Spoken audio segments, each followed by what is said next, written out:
Rimi mbroma tokësor, gjithu që më bërini tani në këto momente, ora është 22:57 minuta.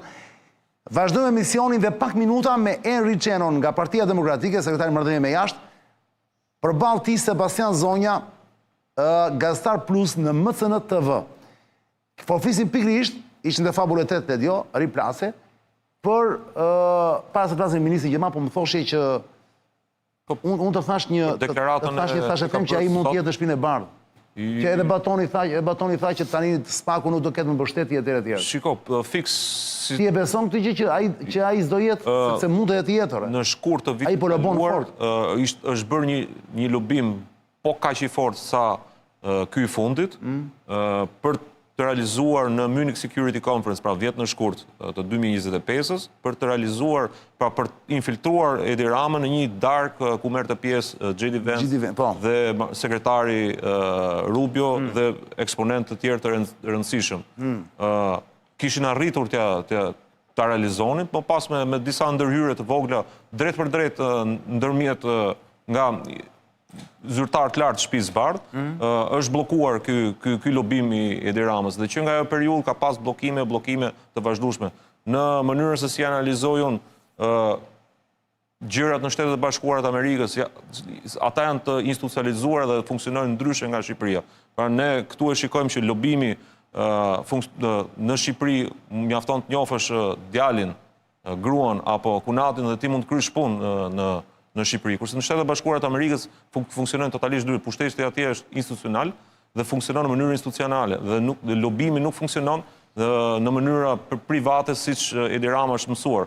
Pra sigurisht më parë ai ka patur sukses se bënte pjesë në një grup pushteti të rëndësishëm siç ishte Open Societies, pra Sorosi dhe gjithë miqtë e tij të majtës internacionale. Është Tony Blair, janë shumë, të gjithë pjesë atyre grupimit janë, pra këto globalistët që përfaqësojnë këto në vetvete.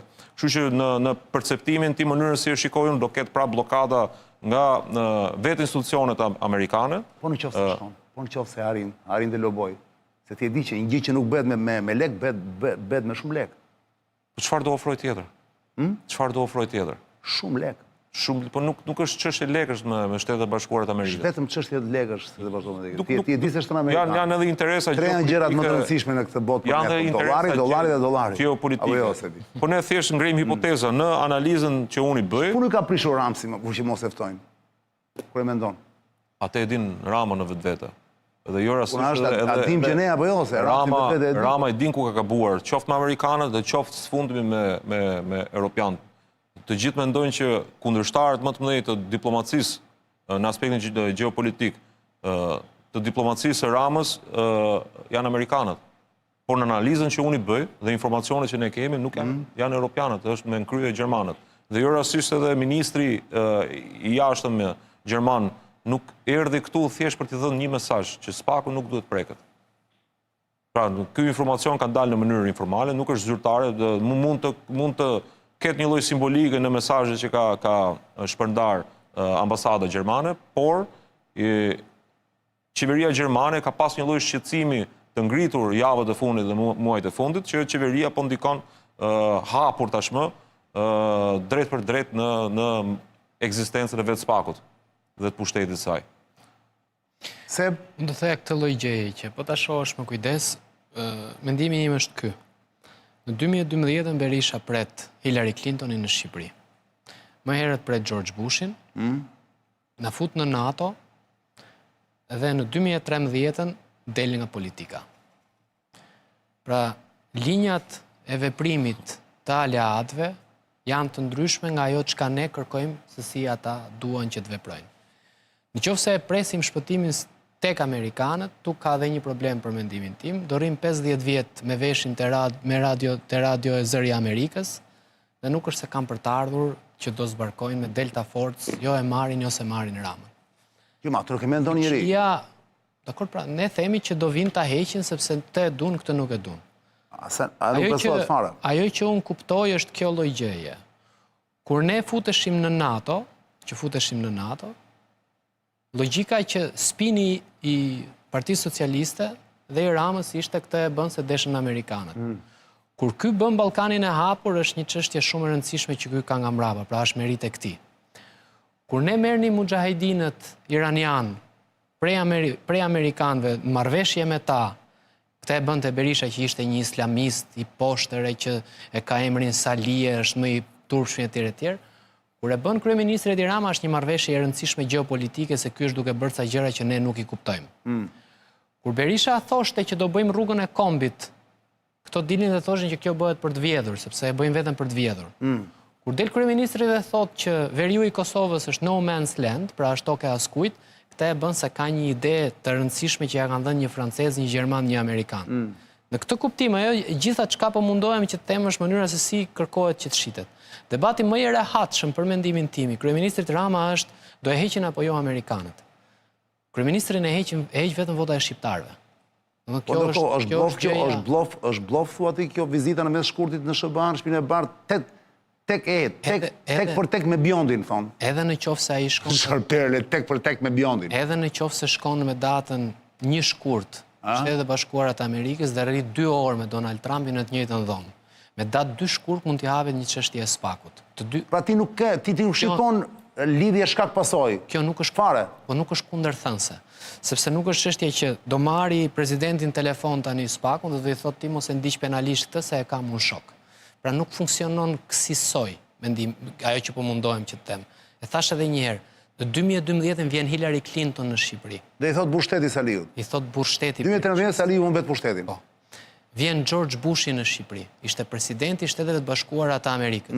Ishte momenti unipolar dhe takon zotin Berisha. Shqipëria futet në NATO. Dhe në krahun tjetër shohim që Berisha ikën nga pushteti.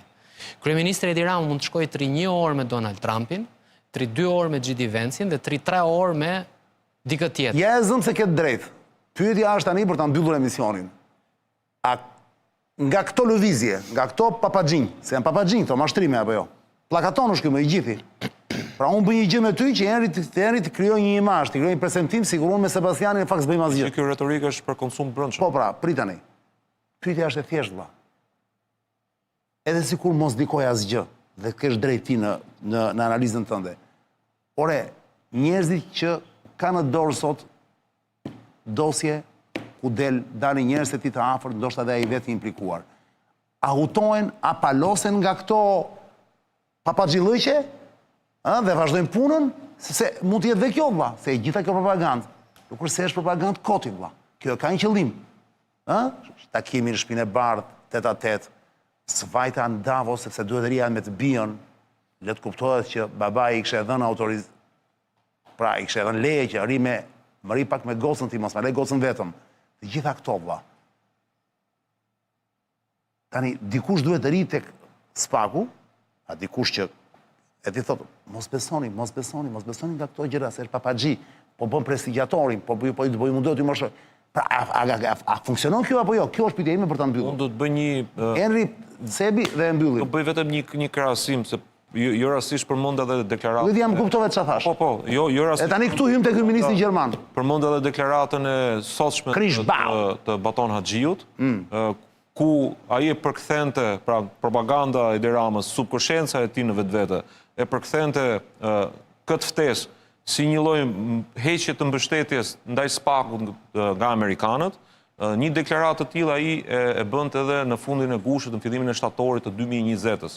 Aso kohë për Hashim Thaçin. Kur Hashim Thaçi akuzohej nga gjykata ndërkombëtare për krime lufte, ai bënte të njëjtën deklaratë. Hashim Thaçi që nga ajo periudhë është në burg ende sot. E di. E 6 vjet. Është e vërtetë kjo.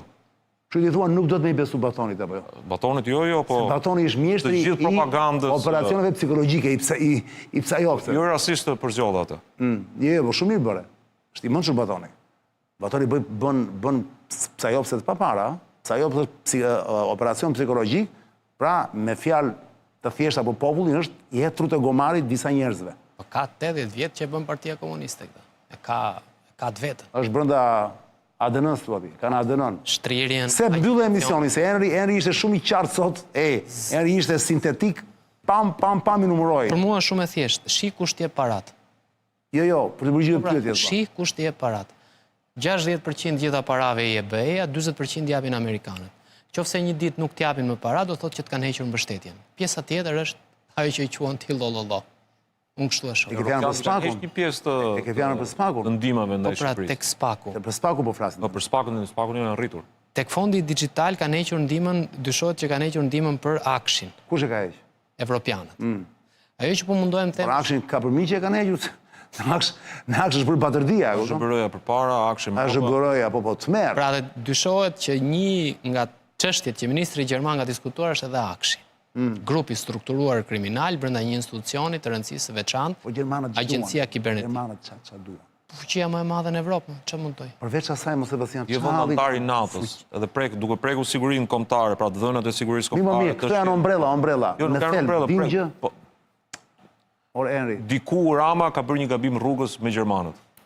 Pra, ka hequr një kompani gjermane që s'do ta hiqte apo jo. Po kjo që po ndodh për shembull me portin e Durrësit. Vjen njëri kot për parime valla. Në garë për portin e Durrësit kanë qenë kompani multinacionale me shumë eksperiencë, pra nga vende anëtare të NATO-s, si Hollanda, Belgjika, kompani që kanë ndërtuar mbi 100 porte kudo në botë, dhe tenderi i jepet një kompani që sa u shkrijuar në këto offshore të Qipros, E di. ku dyshimet janë që pas këtij projekti ka interesa rus.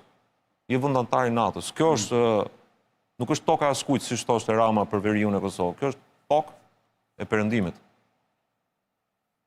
Pra ajo që doja thoja është shi kush të jep parat. Pra nëse prokurorët e Spakut ndikohen nga diplomacia, që duhet ta bëjë Ministria e Jashtme, dhe ndikohen nga spin doktorët, ato që përhapin agitatorët e partisë, pra këto quhen agitatorët e partisë, është shumë e thjeshtë. Shi kush të jep parat. Në çastin që të heq mbështetjen dhe nuk të jep më para për të vijuar punën tënde, nuk ke më mbështetje.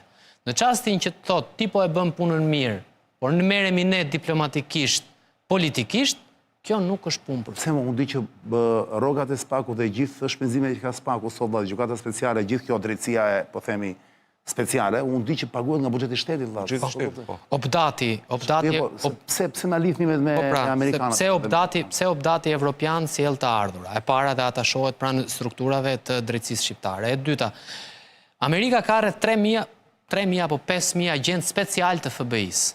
Pra një agent special në Amerikë. Ah, dakor. Një agent special që mbulon 10.000, 50.000 banor, në një popullsi me 320 milion banor. Tani merr 1, 2, 3 apo 5 agent special të FBI-s dhe i sjell për të trajnuar dikë në një vend mijëra kilometra larg që është Shqipëria. Po për çfarë e bën? Merr këto këtu, nga andej dhe i çon atje. Gjitha këto janë para? Patjetër. Po pra, për sa kohë po janë para që ata do t'i marrin mbrapsht në një formë, apo se i hedhin kot. Sepse nëse ai të investon këtu dhe të thotë që ti ke stabilitet dhe ke paqe, kompanitë e mia të naftës do vinë kompanitë e mia kibernetike, do të vinë këto kompanitë e tjera. Dhe thotë, ky tipi që vjedh te akshi, ky nuk është më loj se e kap Spaku dhe bashkëpunoj unë me dikë tjetër si kompani amerikane dhe investojmë në Shqipëri. Po hoqi akshin. Puna pyetja nuk është a bie, se këtu me një bie me 100 ngrihen. Puna është çin Ramsi vlla. Ambasada amerikane. Ku jo ka prish Ramsi këtyre më valla? Ku jo ka prish interesin Ramsi? Qartë për interesat të kompanive amerikane të cilat janë penguar nga kjo qeveri. Pra bëhet fjalë për disa kompani amerikane në fushën energjetikës, disa tjera në fushën e armatimeve, pra ndër kompanitë më të mëdha të botës, të cilët janë penguar. Dhe ata mendojnë që është Ramsi mbrapa pengesës. Sigurisht që është Ramsi. Pra edhe në qoftë se nuk je ti që ke thënë pengoj, mënyra se si ti mban disa persona, të cilët çohen në mëngjes me ndërkohë që s'ma pastron fushën do thuash ti, i jeti fajtori. Të gjithë çohen me shku në punë dhe thot bismillah me shku në punë, ky çohet bismillah me vjedh. Siç e përdorim ne shprehjen në popullin tonë. E nis ditën mëngjes, sa lek do marr nga ky, sa lek do marr nga ky. Ti si kryeminist nuk i thu çonin mëngjes dhe vjedhni popullin. Po mënyra se si ti i mbron dhe mënyra se si ti e ndërton këtë rrjet, tani ju bie ndesh me gjitha. Korrupsioni është aq i rrezikshëm, jo vetëm që na dëmton ne. Korrupsioni e shëm të gjithë strukturën, është si mola, po u fut brenda e shëm gjithë strukturën. Tani, se po kapem të akshi, se për mua është një nga ngjarjet më të rënda që ka ndodhur në 20 apo 30 vitet e fundit. Është si vjedhja e thesarit të shtetit. Sot, të dhënat janë flori. Në qoftë se ti futesh dhe merr Timsin, në qoftë se merr kadastrën, në qoftë se merr gjitha dhënat e shqiptarëve, në qoftë se dalin gjitha rrogat, në qoftë se dalin gjitha pagat, në qoftë se dalin gjitha këto. Por zotëri i nderuar, për ç'a po flasim? Pra kjo është të shëmbësh nga brenda të gjithë ndërtesën. Dhe në këtë kuptim, korrupsioni kthehet në problematik. Nuk çohet ai ngjez dhe i thot Henri, sa lek ke bë sot sepse duhet që të më sjellësh mua që ti marrim bashkë etj. Fakti që unë e mbroj kur ky është i korruptuar, fakti që unë e mbroj kur ky vjedh, fakti që unë ofroj mbrojtje politike, fakti që unë e lejoj të ketë aktivitet kriminal, çfarë duhet bëjmë më tepër? Duhet vrasin njerëz nëpër rrugë? Se mos di çfarë duhet bëjmë më tepër. Thonë që ky ministri gjerman, po më vi mesazhe tani, po janë akoma kështu këto jo, kurse janë të konfirmuara, thonë që mund të ketë kërkuar edhe këtë të mos firmosi këtë bordin e paqes. Mundet. Gjermania ishte kundër krijimit të bordit të paqes në vetveten. Pra, ne kemi edhe deklaratën pra fjalimin e kancelarit Merz në Davos, ku ai u shpreh qartë kundër kësaj iniciative. Ora, kush më thot, Ivanka Trump ka hedhur foto me Ramsin, se ka qenë në kryeministri ajo? Jo. Ka hedhur foto me Ramsin? Ai se di unë s'ka edhe. Jo, kanë nxjerrë vetëm foto të natyrës. Atë me lopën, papsh një lopë në një fushë aty afër detit, në Zvërnec. Ja më e shohim se Edhe me ca kështu, po. E interesante shumë kjo, nuk dihet kush do ndërtoj këtë Zvërnecin. 1 milion metra katror duke se ka aty, Nuk do jenë amerikanët që jo, 1 milion, po 1 milion duke se më thanë, a? Nuk do jenë amerikanët që do ndërtojnë, kjo është e sigurt. Pra janë grupe interesi nga Shqipëria, me disa grupe interesi nga Katari, pra bëhet fjalë për 2 vëllezër me origjinë nga Siria, që kanë lidhje të drejtë për drejtë me presidentin aktual. Ja, tash e them këto, nuk dalin. Deri diku. Nuk dalin, se i bëra çek sot, nuk dalin. Këta vëllezërit si quhet? Fondet nga Katari vinë. Pra nuk është se do jenë fonde amerikane, shumica e as fondeve nga Arabia teorikisht Saudite. janë nga Saudi, Arabia Saudite, që është pjesa më e madhe, janë 2 miliardë dollar vinë nga Arabia Saudite, 1.5 vinë nga Katari dhe se janë më shumë se kaq, dhe një pjesë tjetër nga këto nga Emiratet. Është një fond investimesh, Jared Kushner është duke e bërë këtë lloj, po do të kuptojmë një gjë. Kjo është një çështje politike që i takon lindjes mesme. Pra Izraeli ka probleme diplomatike me Katarin. Tani Izraeli ka qenë një zyrtar, një PhD, Ahmon Arrovaem, se po e ndiqja sot dhe më duhet që ta shija, cili kishte bërë një status pikërisht për këtë lloj. Tani e marrin copy-paste dhe e sjellin disa personazhe periferik, e sjellin në vëmendje. Shiva ka edhe Ivanka në një foto me Trump, me Ramsin më bërë, si gjuna, ai mori dhe në kryeministri. Izraeli, Dubai dhe Emiratet kanë të njëjtën linjë. Turqia, Katari dhe Saudia kanë një linjë tjetër. Pra këto 2-3 këndësha kanë politika të ndryshme në lindjen e mesme. Tani, Amerikanët lëvizin me të gjithë sepse kanë marrëveshje sigurie dhe marrëveshje ekonomike me të gjitha palët. Tani çështja është, dikush do të marri një mesazh diku, e sjell këtu për të turbulluar të gjithë ujërat. Çështja është që për sa kohë zyrtarët lartë të Shtëpisë Bardhë, për sa kohë dhëndri presidentit, dhe për sa kohë po flasim për investime me kapital miliarda dollar, nuk besoj se është kaq e thjeshtë që të implikosh agjenci terroriste, agjenci jo terroriste, jo ky ai tjetri.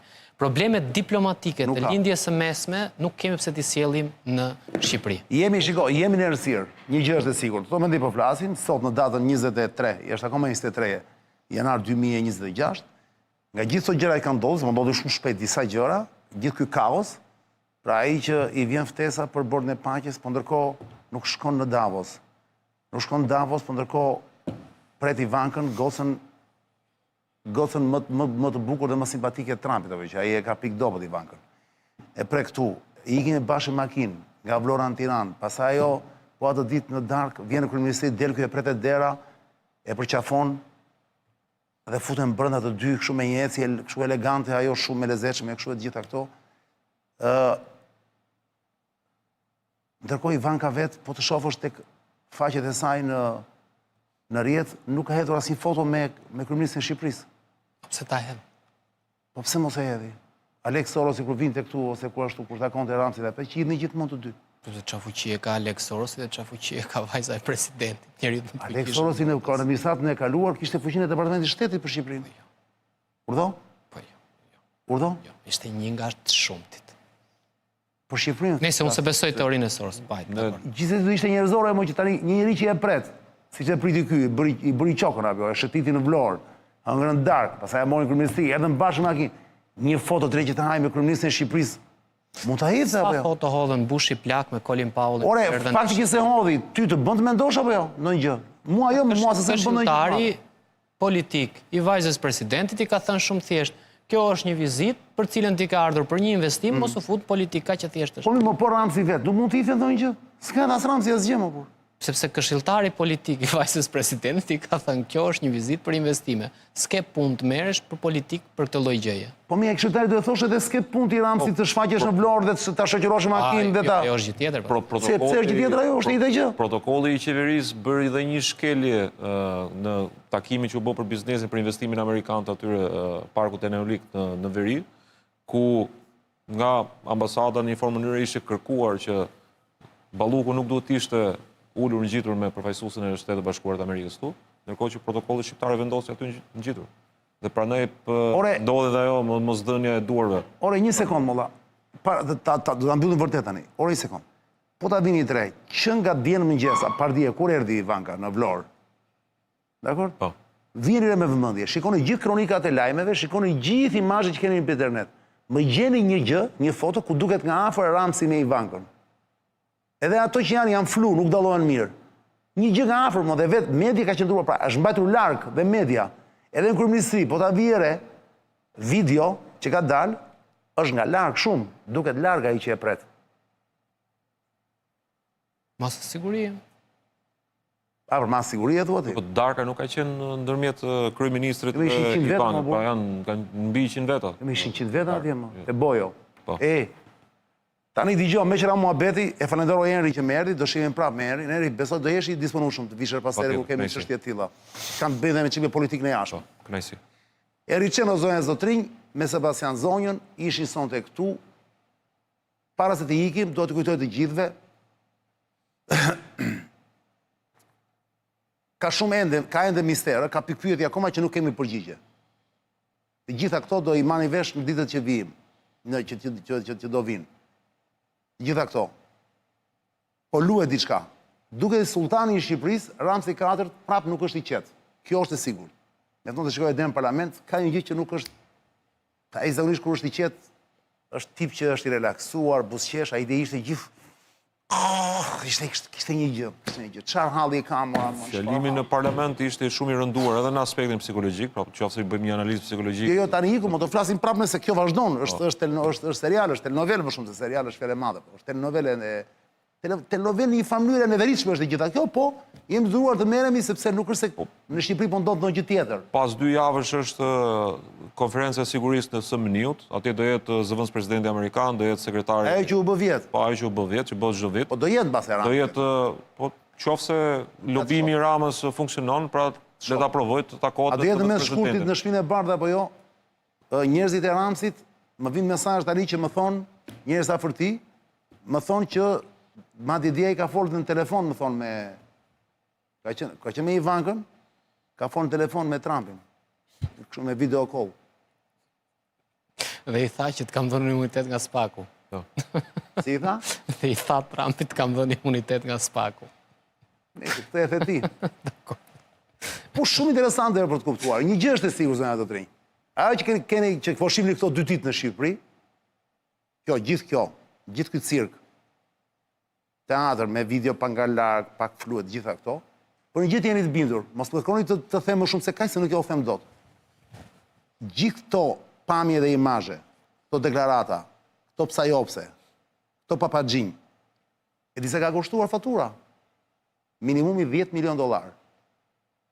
Por të prodhuar gjithë kjo që kemi 2 ditë që e shohim, minimumi $10 milion. Si kush e ka paguar? Po pra bëja pyetjen vetes. Kush është në gjendje sot në Shqipëri të paguajë $10 milion? Mendohu pak. Janë qytetarë shqiptarë që paguajnë oligarkë. Jo, ky është editoriali im në fund, prit mos më futu Henri. Mendohu pak. Kush paguan, cila është ajo kompani që mund të paguajë sot $10 milion? Që sultani të dalë mirë si imazh.